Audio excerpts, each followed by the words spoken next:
marami pa rin Naubos ako. naman siya. Ano masasabi mo kay Diwata? Sobrang ganda niya on kasi.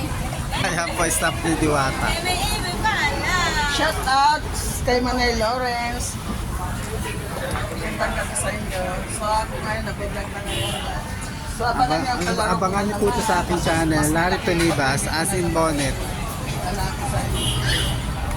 Yes, hindi ko naatag. Mag-interview ka naman ng customer. Mag-interview ka ng customer. Buhay ka. Ayan guys, so dito naman tayo sa amin. Ayan, sa amin naman tayo. Shout out Manay, touch mo yan sa usap mo parang kapatid mo. Siyempre, kaya ano yun,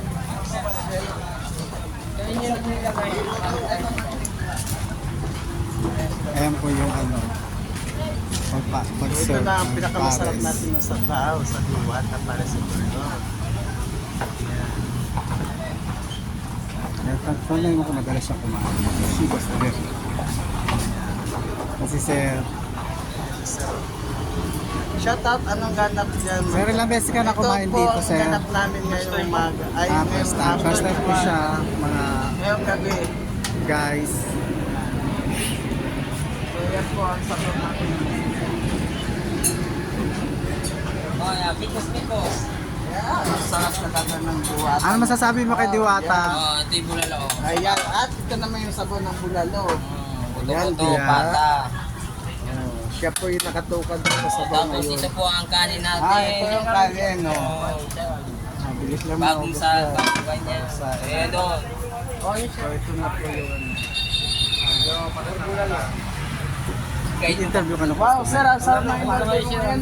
pata. Nilaga, pata. Ayan. Top number 5. Yung isang vlogger, dikit ng dikit sa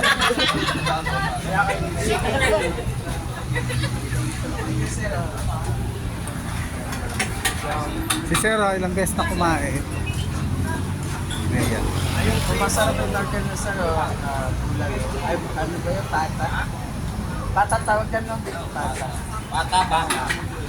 Diba? Sarap. Sir, ilang beses ka na po kumakain dito, Sir? Maraming beses. Ayan po si Sir kumakain sa Pares Diwata.